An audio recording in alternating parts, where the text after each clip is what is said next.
기업과 투자자 부담을 낮추기 위해 배당 소득세가 내려가고 소상공인 채무조정기금은 40조 원 이상으로 확대됩니다. 오늘 나온 정부의 하반기 경제정책 하나씩 살펴보겠습니다.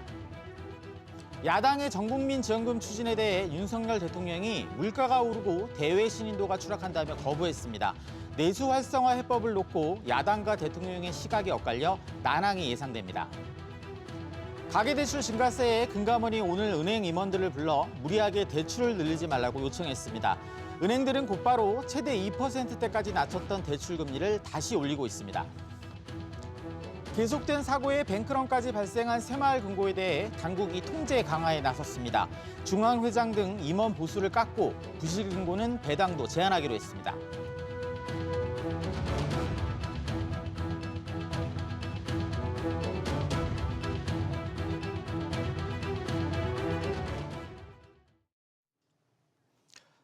시청자 여러분 안녕하십니까? 뉴스프리즘 시작하겠습니다. 오늘 하반기 경제정책이 발표됐습니다. 이 밸류업 기업에 투자한 투자자의 배당소득세 부담이 줄어들 전망입니다. 또 휴일제도도 손질해서 금토일이나 토일월 이렇게 몰아쉬도록 하는 방안도 추진됩니다. 첫 소식 오정인 기자의 보도입니다. 기업 가치를 높이는 밸류업 지원책은 기업과 투자자들의 세부담을 낮추는 데 초점이 맞춰졌습니다. 주주환원 증가에 대한 법인세 세액 공제와 배당 증가 금액 등에 대한 저율 분리과세를 추진하고 가업상속 공제도 확대하겠습니다. 1,000만 원을 받았던 투자자의 배당 소득이 200만 원 늘어날 경우 지금은 168만 원을 세금으로 내지만 158만 원으로 10만 원 깎아주겠다는 겁니다. 배당 소득으로 2,400만 원을 받은 경우 세부담은 20만 원 줄고 여기에 다른 소득이 10억 원 더 있다면 분리과세를 통해 배당 소득세를 100만 원 낮출 수 있습니다. 주주 환원을 늘린 기업은 법인세 5% 감면 혜택을 받게 됩니다. 기업의 최대 주주가 보유한 주식을 상속할 때 매기는 일종의 프리미엄, 최대 주주 할증 평가 제도는 없애고 가업 상속 공제 대상은 확대합니다. 개인 종합자산 관리 계좌 ISA의 1인 1계좌 원칙을 폐지하고 납입, 비과세 한도는 각각 연간 4천만 원, 500만 원으로 올립니다. 주거비 부담을 줄이기 위한 대책도 추진됩니다. 노후공공청사를 복합개발해서 2035년까지 공공임대 등 최대 5만 원을 공급하겠습니다. 신유형 민간 장기임대 서비스 방안을 마련해서 역시 35년까지 민간임대를 10만 원 이상 공급하겠습니다. 날짜 중심의 공휴일 제도로 징검다리 휴일이 생기는 것을 막기 위해 대체 공휴일을 확대하고 요일제 공휴일을 도입하는 등 선진국형 방안도 검토합니다. SBS 비즈 오정인입니다. 내수를 끌어올리기 위한 대책도 나왔습니다. 이 오래된 차를 새 차로 바꾸면 세금을 깎아주는 방안이 재추진되고 물가를 잡기 위해서 5조 6천억 원을 투입하기로 했습니다. 이어서 최지수 기자입니다. 올해 말까지 노후차를 바꾸면 차를 살 때 붙는 세금인 개별 소비세를 줄여주는 방안이 추진됩니다. 자동차 구매는 큰돈이 드는 만큼 10년 이상 된 차를 바꾸면 개소세를 100만 원 한도 내에서 70% 깎아주겠다는 겁니다. 친환경 자동차에 대한 구매 보조금 지원 확대 등 내수 보강도 병행하겠습니다. 그간 전통시장 안에서도 제한적인 업종에서만 쓸 수 있던 온누리 상품권 사용처는 오는 9월부터 늘어납니다. 스포츠학원과 노래방, 병원 등도 포함시켜 골목 상권에 활기를 불어넣겠다는 취지입니다. 고금리 장기화로 경영 여건이 악화된 소상공인들을 위해 금융 지원도 크게 늘리기로 했습니다. 특히 은행 빚에 고통받는 소상공인 구제를 위해 채무조정 프로그램 새출발기금의 자금 규모를 10조 원 이상 늘려 보다 두텁게 지원될 수 있게 합니다. 취약 차주 연체율의 경우에는 10.2% 수준으로 굉장히 높은 수준을 유지하고 있습니다. 소상공인이 지금 갖고 계시는 대출의 만기를 연장하고 분할 상환할 수 있는 정책자금 만기 연장이 가능한 자영업자 조건을 완화하고 연장 기간도 최대 5년까지 확대합니다. 7% 이상 고금리 대출을 4.5% 저금리로 갈아탈 수 있는 조건도 낮출 계획입니다. 또 2% 중반으로 내려온 물가 안정세를 이어가기 위해 농수산물 할인 지원, 유통구조 개선에도 5조 6천억 원을 지원하기로 했습니다. SBS 비즈 최지수입니다. 이 정부는 하반기에 이런 대책들이 차질 없이 진행되면 우리 경제가 당초 2.2%보다 높은 2.6% 성장할 것으로 내다봤습니다. 하지만 온기가 도는 수출과 달리 내수가 발목을 잡을 것으로 예상되는데 이 정부와 야당의 해법이 엇갈리고 있습니다. 계속해서 우영준 기자입니다. 정부는 예상보다 빠른 수출 회복세를 반영해 경제 성장률을 연초 전망보다 0.4%포인트 끌어올렸습니다. 수출 호조가 하반기에도 이어지고 고물가 기조는 안정화될 것이란 기대감이 반영된 수치입니다. 다만 올해 부진이 예상된 민간 소비 등 내수 지표 전망치는 그대로 유지됐습니다. 수출과 내수 간 회복 속도 차이가 확연하다는 뜻입니다. 이를 두고 야당에선 소비 진작을 위한 해법으로 전국민 25만 원 지원금 카드를 꺼내들었습니다. 지역화폐로 돈이 풀리게 되면은 생필품 유지에 그러한 소비 진작 효과는 저는 다른 때에 비해서는 굉장히 클 거다 이런 판단을 좀 하고 있습니다. 윤석열 대통령은 강하게 선을 그었습니다. 왜 25만 원만 줍니까? 국민 1인당 한 10억씩, 한 100억씩 줘도 되는 거 아니에요? 일단 물가가 상상을 초월하게 오를 뿐 아니라 대외 신인도가 완전히 추락을 해서 이 대한민국 정부나 대한민국 기업들이 이제 밖에서 활동을 할 수도 없고. 정부가 내놓은 하반기 주요 경제정책이 현실화되려면 결국 국회 문턱을 넘어야 합니다. 하지만 내수 해법을 놓고 시각이 첨예하게 엇갈려 난항이 예상됩니다. SBS 비즈 우형준입니다.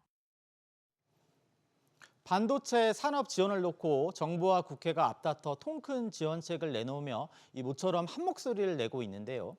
SBS 비즈 경제현장 오늘에 출연한 강석훈 산업은행 회장은 이 반도체 경쟁력을 높이기 위해서 야당과도 논의하고 싶다는 뜻을 밝혔습니다. 김성훈 기자의 보도입니다. 미국은 인텔을 비롯해 자국에 투자하는 글로벌 반도체 기업까지 70조 원이 넘는 보조금 지원에 나섰습니다. 일본도 대만 TSMC의 자국 내 공장 건설에 4조 원의 보조금을 지원했습니다. 우리 정부도 지난달 18조 원 규모의 반도체 생태계 종합 지원 방안을 내놓았는데 이중 산업은행은 저금리 대출을 통해 17조 원을 반도체 기업에 지원합니다. 반도체에 관한 전 분야에 관해서 저희가 저리로 대출을 할 예정입니다. 삼성전자나 SK하이닉스를 포함하여 반도체 전반의 생태계의 경쟁력을 높인다. 이런 방식으로 계획하고 있습니다. 야당은 오히려 판을 더 키웠습니다.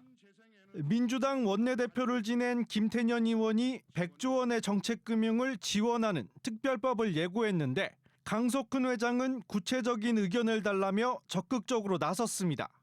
특별 회계 등을 이용하여 100조 원의 정책 금융을 제공한다. 이런 문구가 발표문에 명확하게 들어가 있습니다. 기구가 산업은행이 가장 적절할 것 같기도 한데요. 구체적인 의견이 좀 나왔으면 하는 바람입니다. 정부와 정치권이 머리를 맞대면서 입법 논의는 급물살을 탈 전망입니다. 다만 강 회장은 삼성전자와 SK의 대규모 지원 요청설과 관련해선 구체적인 대출 신청은 없었다고 선을 그었습니다.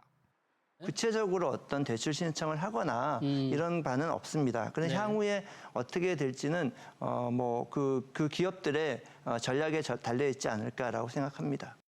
강 회장은 대한민국 경제가 도약할 골든타임을 놓치면 안 된다면서 적극적인 정책자금 공급을 위해 법정 자본금 한도를 늘리는 방안을 정부 국회와 협의 중이라고 말했습니다.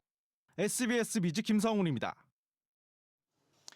가계빚이 다시 크게 불어나자 금융당국이 현장 점검에 나서기로 했습니다. 그런데 오락가락 대출 규제는 밀어놓고 은행만 압박하는 모양새가 이제는 금리 인상 신호탄처럼 보일 정도입니다.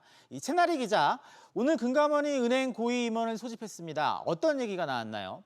네, 핵심은 최근 가계대출이 급격하게 늘고 있으니 대출을 깐깐하게 하라는 당부입니다. 개인사업자 대출, 가계대출, 부동산 TF대출 등의 연체율이 크게 높아지는 등 자산 건전성 관리가 어느 때보다도 절실한 시점에서 가계대출을 무리하게 확대하는 것은 바람직하지 않다고 생각합니다. 은행권은 최근의 일부 과열 분위기에 편승해 무리하게 대출을 확대하지 말고 다음 주부터는 현장 점검에 나섭니다. 올 초 도입된 스트레스 DSR 규제가 철저히 적용되고 있는지, 가계대출 증가율이 연초 목표대로 잘 관리되는지 등을 들여다볼 계획입니다. 지난달 5대 은행의 가계대출은 한 달 새 5조 원 넘게 급증하며 증가율은 이미 올해 목표치인 2%를 넘겼습니다. 최근 가계대출이 급증한 건 은행채 금리 영향으로 대출 금리가 낮아진 가운데 정책금융이 확대되고 대출 규제가 미뤄지면서 막차 수요가 몰린 영향이 큰데요. 수요 억제책을 미룬 채 은행의 책임을 떠넘기고 있다는 비판이 나옵니다. 그러면 대출 금리가 다시 오르게 되는 건가요? 네, 은행들이 대출 증가세를 잡으려면 대출 심사 강화나 금리를 올리는 등의 방법이 있는데요. 일단 손쉬운 금리 인상을 택하고 있습니다. 은행들이 금리 조절에 나서면 2%대 하단까지 내려온 주택담보대출 금리는 또다시 오를 전망입니다. 금리 인상을 부추긴다는 지적에 대해 이준수 부원장은 간담회 직후 금융사 간 경쟁으로 인한 금리 인상은 발생할 수밖에 없다며 상충되는 정책 목표가 있지만 균형점을 찾는 것으로 이해해달라고 했습니다. SBS 비즈 최나리입니다. 끊이지 않는 사고에 새마을금고를 둘러싸고 이 백약이 무효다, 이런 상황이 지적이 계속되고 있습니다. 이 정부가 또 한 번 통제 강화에 나섰습니다. 임원 보수를 삭감하고 부실금고는 배당도 제한하기로 했습니다. 오소영 기자. 네, 오소영입니다. 네, 새마을금고 혁신안이 나왔다는데 지금 어떤 내용이 나왔나요? 네, 행정안전부는 오늘 건전성 관리, 감독 강화와 함께 경영혁신 추진 현황을 발표했습니다. 우선 뱅크런 사태 이후 예수금은 완전히 회복됐다고 밝혔는데요. 5월 말 기준으로 예수금 규모는 지난해 18조 원 가까이 돈이 빠졌었던 인출 사태 직전 수준만큼 끌어올렸습니다. 이후 건전성 관리를 위해서 신속한 합병이 계속 추진되고 있고요. 최근까지 9개 금고가 합병됐고 이번 주 2개 금고가 추가로 합병됩니다. 대출 같은 경우는 상대적으로 작은 규모인 10억 원 이상도 내부 통제 대상으로 감독하고 있고 20억 원 이상은 금고와 중앙의 상호 검토를 거치도록 시스템을 마련해 놨습니다. 행안부는 올 초 다소 올라갔던 연체율은 상당히 낮춰서 2월 이후 안정적으로 관리되고 있다고 강조했습니다. 이 눈에 띄는 게 아무래도 그 배당에 제동을 거는 점 같은데요. 그렇습니다. 앞서 행안부는 적립금이 있기 때문에 배당은 문제 없다는 입장이었는데요. 최근 들어 금고 현장에서 계속해서 각종 사고가 이어지자 이는 바람직하지 않다고 판단에 나선 겁니다. 내년부터 손실금고의 배당은 감독 권한을 행사해서라도 엄격히 제한하기로 했습니다. 여기에다 그동안 수억 원을 받던 중앙회장의 보수는 20% 이상 삭감해서 5억 원 미만으로 내립니다. 현금 임원들도 경영정상화 평가 전까지는 성과급을 못 받게 됐는데요. 다만 중앙회장에게 집중된 권한을 분산하기 위해선 무엇보다 지배구조 개혁이 시급한데 이는 하반기 22대 국회에서 통과시키겠다는 계획입니다. SBS 비즈 오서영입니다. 유명 게임 배틀그라운드의 이 뉴진스 아이템 조작 논란으로 확률형 아이템 논란이 또다시 뜨겁습니다. 이 확률형 아이템의 정보 공개 의무 제한이 시작된 지 100일이 경과한 상황이지만 비슷한 논란이 반복되고 있습니다. 배진솔 기자가 보도합니다. 곧 배틀그라운드에서 뉴진스 콜라보 월드와 이모트, 신규 의상을 만나볼 수 있다는 점 너무 기대되시죠? 뉴진스 멤버들로 직접 배틀그라운드 게임을 플레이할 수 있다는 점에서 이용자들의 관심을 끌었습니다. 크래프톤은 불운 방지 문구를 붙이며 5번째엔 100% 확률로 뉴진스 도안을 얻을 수 있다고 했지만 아이템을 얻지 못한 이용자들이 있었습니다. 일부 최상위 아이템에는 5번 내에 100% 당첨 확률이 적용되지 않는데도 동일한 안내가 적용됐습니다. 회사 측은 단순 표기 실수라고 해명했습니다. 사업자가 정정한 그 확률이 현재 확률과 맞는지 그 부분은 저희가 확인을 하고 있습니다. 공정위가 하는 것은 그동안 만약에 잘못 표시를 했다면 그동안의 소비자 기망에 대한 어떤 처벌을 하는. 확률형 아이템 논란에 확률 공개를 의무화했지만 같은 논란이 반복되면서 보다 강력한 규제안도 언급됩니다. 이용자들이 게임사를 상대로 확률형 아이템 관련 손해배상 청구를 하면 게임사가 고의과실을 입증하고 입증하지 못하면 피해액의 최대 2배까지 배상하도록 하는 게임산업법 개정안입니다. 개개인이 게임사의 확률이 이게 제대로 표시가 됐느냐 안 됐느냐 찾아내기가 쉽지가 않잖아요. 입증 책임을 변환시킴으로써 일반적인 유저들 구제받을 수 있도록. 지금까진 이용자가 게임사의 잘못을 입증할 책임이 있었지만 법안이 통과된다면 이용자 권익이 향상될 것으로 보입니다. SBS 비즈 배진솔입니다. 본격적인 장마철로 접어들면서 이번 주 내내 폭우가 예상됩니다. 금융당국과 손해보험업계도 장마철 비상대응 체제에 돌입했는데 차량 침수 피해 방지에 활용할 수 있는 서비스를 엄하은 기자가 전해드립니다. 지난해 여름철 집중호우로 발생한 차량 침수 피해 금액은 2,300억 원에 달합니다. 매년 반복되는 피해에 금융당국은 지난달 28일부터 차량 침수 위험 등을 알리는 긴급알림 대피 서비스를 시작했습니다. 침수 위험 차량을 발견한 보험사 현장 순찰자 등이 시스템에 차량 번호를 입력하면 즉시 차주에게 대피 안내 메시지가 발송됩니다. 그동안은 현장 순찰자가 속한 보험사 가입 고객에게만 안내했었는데 안내 대상이 대폭 확대됐습니다. 안내 절차도 자동화돼 보다 신속한 대응이 가능해졌습니다. 손해보험업계는 차량 침수 예방 비상팀을 운영하고 있습니다. 장마철 대응하기 위해 비상팀을 운영 중이며 집중호우로 인한 긴급 상황 발생 시 고객 동의하에 관공서와 공조하여 침수 위험 차량을 안전한 곳으로 이동시키는 역할 및 위험 지역 사전 침수 예방 활동을 하고 있습니다. 차주는 가입한 보험도 살펴봐야 합니다. 자동차 보험 차량 단독사고 보장 특별 약관에 가입돼 있어야 침수 차량 보상이 가능하기 때문입니다. 다만 문이나 창문을 열어놨거나 불법 주차한 경우 침수 피해가 발생해도 보상이 불가능할 수 있어 주의해야 합니다.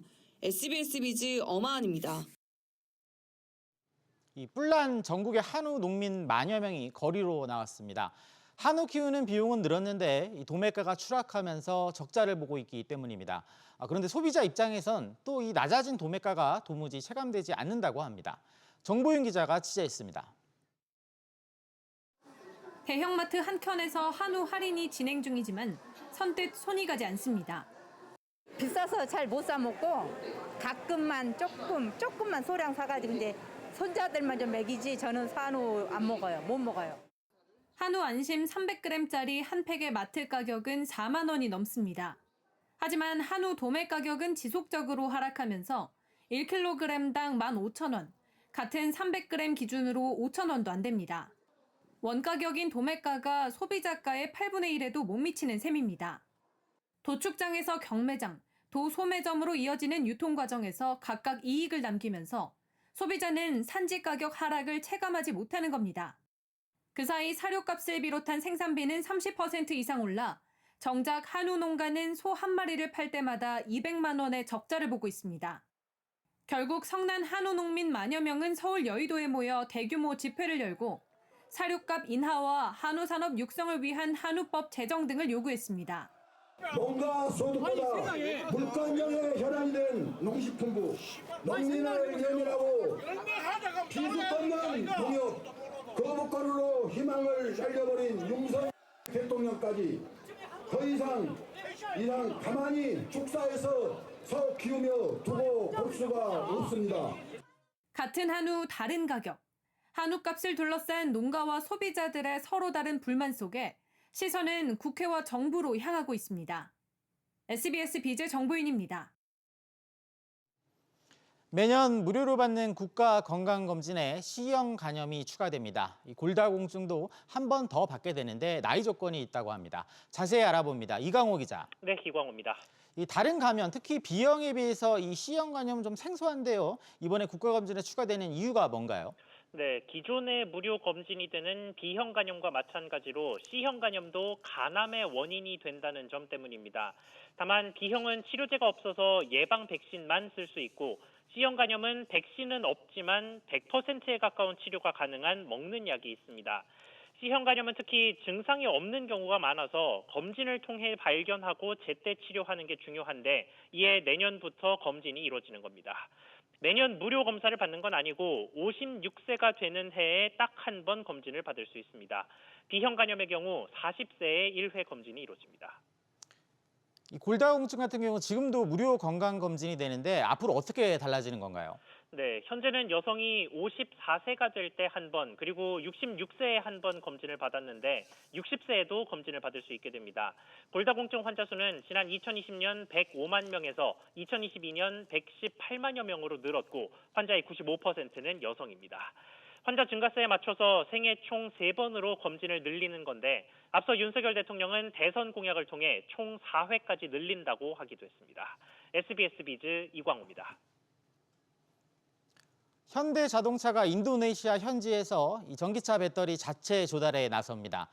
직접 개발한 배터리는 아니지만 이 배터리를 자체 조달함으로써 경쟁력을 확보할 수 있다는 분석이 나옵니다. 신성우 기자의 보도입니다. 중국의 BYD는 배터리부터 완성차까지 제조하는 대표적인 전기차 업체입니다. 배터리 자체 조달로 가격 경쟁력을 확보해 글로벌 시장을 장악하고 있습니다. 일본의 도요타는 이르면 2027년 자체 개발한 전고체 배터리를 탑재한 전기차를 상용화할 것이라고 밝힌 바 있습니다.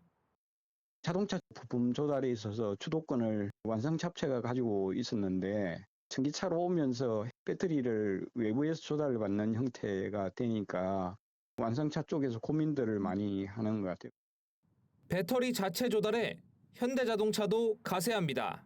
BYD처럼 직접 개발한 배터리를 탑재하는 것은 아니지만 LG 에너지 솔루션과의 인도네시아 합작 공장에서 만든 배터리를 신형 코나 일렉트릭에 탑재합니다. 배터리 이제 생산 시작하는 것이 큰 규모는 아니지만은 여기서 성공적으로 생산하고 또 인도네시아에 또 니켈이랑 리튬이 있기 때문에 다른 광물 자원도 있어서 많은 좀 확장을 가져오려고 생각하고 있습니다. 이달 중 판매에 돌입하는 기아 EV3와 최근 부산에서 최초 공개한 캐스퍼 전기차에도 인도네시아 합작 공장에서 만든 배터리가 들어갑니다. 비용도 낮추고 효율화시키면서 물류 비용도 낮추고 또 수요 공급의 이 수급 측면에서도 조율을 할 수가 있기 때문에 내재화를 선호하는 이유가 바로 거기에 있다고 보시면 될 것 같아요. 국내 완성차 업체와 배터리 업체의 합작 공장을 통한 배터리 조달은 전기차 수요 정체를 극복할 수 있는 윈윈 전략이 될 수 있다는 분석입니다. SBS 비즈 신성우입니다. 8조 원 규모의 한국형 차기 구축함 사업을 둘러싸고 HD현대와 하나오션이 치열하게 경쟁 중입니다. 그런데 정부가 경쟁 입찰이 아닌 특정 업체와 수의 계약을 맺을 수 있다는 논란이 불거졌습니다. 왜 이런 얘기가 나왔는지 윤지혜 기자가 알아봤습니다. 수의 계약 논란이 불거진 건 방위사업청의 방산업체 선정이 지지부진해지면서입니다. 지난 3월 방사청이 한국형 차기 구축함 KDDX 사업을 방산 물자로 지정한 이후 산업통상자원부를 통해 단수 혹은 복수의 방산업체 지정이 남아 있었습니다. 방사청이 단수를 선택하면 수의 계약을, 복수 지정은 국내 기업들 간 경쟁을 시키겠다는 의미로 해석이 가능한데 일각에선 수의 계약 가능성도 제기됩니다. 방위사업청에서 KDDX 사업에 대해서 어떤 합리적 이유 없이 계속 지연되고 있는 것은 또 다른 어떤 저는 이유가 있다고 생각을 합니다. 경쟁 입찰을 해서 여러 가지 평가 기준에 맞는 업체를 선정해야 맞는 겁니다. 정치권에선 HD현대 직원들의 군사기밀보호법 위반 사실을 근거로 즉각 반발하는 목소리가 나왔습니다. 국민의힘 서일준 의원은 성명을 통해 현재 KDDX 사업 부조리 혐의에 대한 경찰 수사가 진행 중인데 졸속으로 계약 방식을 정하는 건 이해하기 어렵다고 지적했습니다. 올해 방사청장이 교체되면서 지난해 밝힌 방사청의 입장이 달라졌다는 지적도 나옵니다.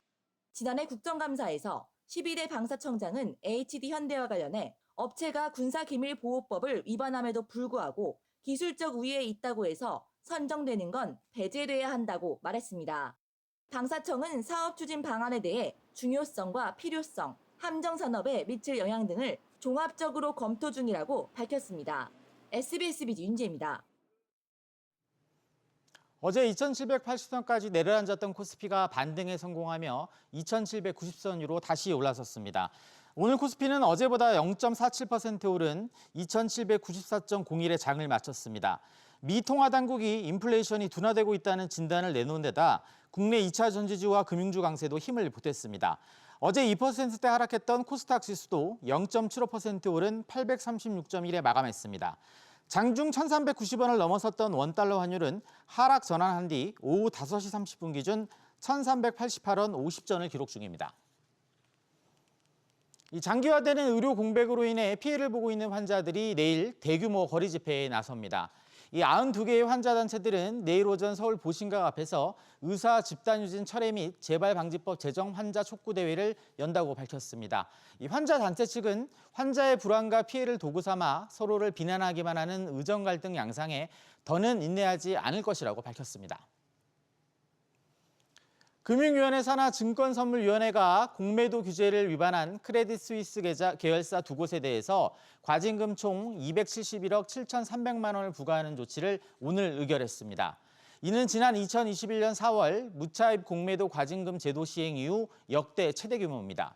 증선위는 이들이 같은 금융그룹 소속 계열사 등에 대여 중이던 950억 원 상당의 주식을 매도하면서 이 차입자에게 중도상환 요청을 적시에 하지 않아 공매도 규정을 위반한 것으로 판단했습니다.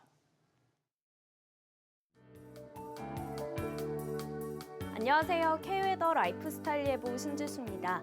내일 곳곳으로 다시 비가 내리겠습니다. 수도권과 충남 북부는 늦은 오후부터, 저녁에 그 밖에 강원과 충북 북부로 점차 확대하겠고요. 모레 전북과 경북에도 비가 내리겠습니다. 모레까지 경기 남부와 충청 북부, 강원 영서 남부엔 최대 120mm 이상, 서울을 비롯한 그 밖의 지역도 최대 100mm 이상의 많은 양이 예보됐습니다. 특히 내일 밤부터 모레 새벽 사이 강한 비가 집중되는 곳이 있겠습니다. 경기 남부와 강원 영서 남부, 충청 북부에 시간당 20에서 30mm 이상으로 강하게 내리겠는데요. 취약 시간대에 돌풍과 천둥, 번개를 동반해 내릴 수 있는 만큼 시설물 관리를 잘해 주셔야겠습니다. 다음은 자세한 지역별 날씨입니다. 중부지방 아침 기온 서울 22도로 시작해 낮 기온은 서울 28도, 세종 31도로 후텁지근하겠습니다. 동해안 지방 강릉과 울진의 아침 기온 23도로 시작해 낮에는 30도 예상됩니다. 남부지방은 광주의 낮 기온 31도, 대구가 33도까지 오르면서 덥겠습니다. 바다의 물결은 동해상에서 최고 3.5m로 높게 일겠습니다. 정체전선의 영향으로 중부는 당분간 비가 오는 날이 많겠고요. 일요일엔 전국에 비가 예상되고 있습니다. 날씨였습니다. 뉴스프리즘 마치겠습니다. 내일도 다양한 경제 소식으로 찾아뵙도록 하겠습니다. 고맙습니다.